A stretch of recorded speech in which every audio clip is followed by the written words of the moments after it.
Hey guys, Beater Bricks bringing you guys another video. Today we're talking about the Lego Quinjet, and more importantly, we're going to be comparing the two sets I have here in front of me today.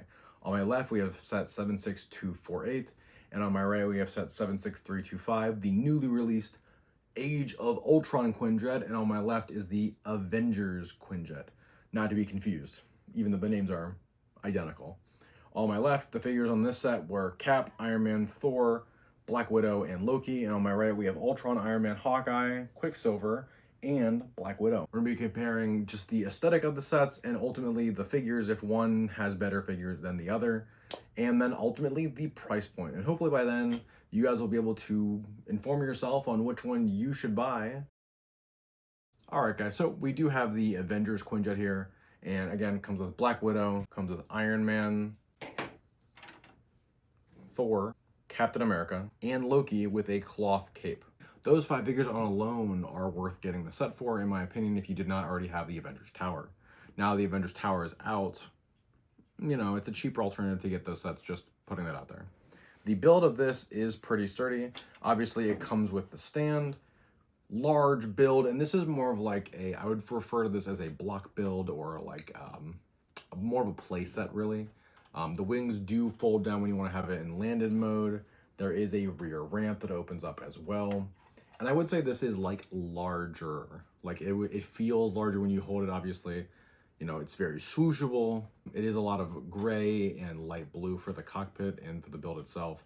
Ton of stickers. The one thing that's really cool about this set as well is there is the landing gear that folds out of the bottom of this set. And I just think that the landing gear is probably one of the best parts of this build, just because not many sets have that feature. I mean, even some of the X-Wings nowadays with Star Wars don't fold up like that. Being able to quickly fold them up and have it ready into flight mode is very unique in itself. And more importantly, the thrusters on the bottom are not stickers. They're actually just, you know, the like windshield or like the radar piece from Star Wars. I believe this set was $100. I'll put the real price on screen for you guys.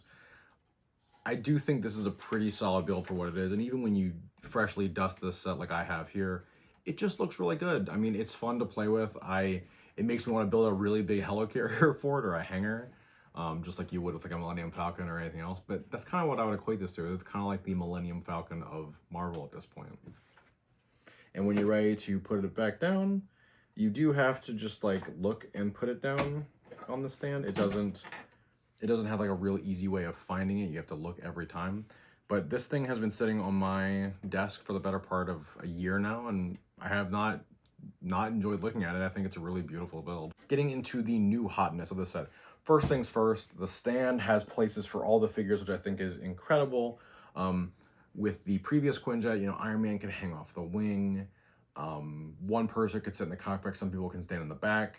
And that was about it. This, you get Black Widow's motorcycle. The entire Quinjet actually spins. And when you guys are ready to pull it off, you just lift, and then you guys can see here the construction they have here with these 2 gears and then these Technic pins and these 1x1 Technic pins to keep the set down. The wings, they fold down like so, and it's in flight form. Very sleek as opposed to the previous one being very robust and bulky.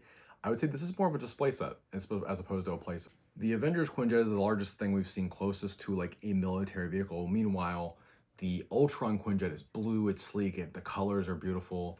The wings fold up all the way, and they're just, you know, it's in ready to go mode. If you wanted to just have it rest, and you can absolutely do that without the stand to have it take up less space.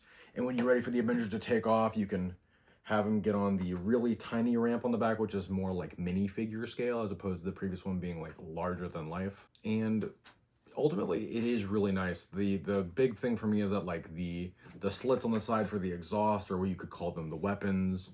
You have the engines on the rear. The only real bad thing I have about this set is there's a ton of stickers, especially these 2 pieces on the bottom.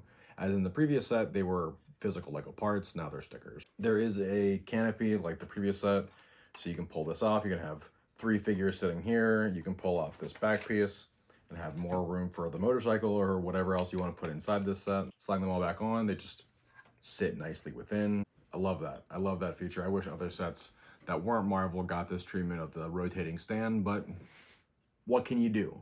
Alright guys, so if you had to ask me about which one of these sets is better, I would tell you that if you're looking for a playset or a gift this holiday season for someone who's a big Marvel fan or likes Iron Man or any of the aforementioned heroes, I'd recommend the Avengers Quinjet. And the reason is that I've seen this on sale for $100 all the way down to $85 right now with all the current deals that are going on, especially on Amazon. I think on Amazon they had this for $88. You get a good collection of figures. You also get real capes, whereas a lot of other themes aren't getting real capes anymore. So definitely want to get those while you can before they replace them with like the plastic or the Doctor Strange type capes. And then if you're looking for someone who wants something newer, you know, you have a little bit more of a budget, you want someone to get something for someone who has like a display thing going on with Marvel, or like they're just a huge fan, especially of Ultron, that movie in particular. And if they want something that they can spin or display in different ways, I'd recommend the Ultron Quinjet, being that it is about $35 more at $135. I do definitely think it is more refined and just more appealing to look at. But ultimately, I want to know what you guys think. Do you guys think the new one is better or the old one? Let me know down in the comments. Don't forget to like, subscribe, hit the notification bell so you guys can see all my future uploads. And as always, I've been Bearded Bricks, and I'll see you guys in the next one.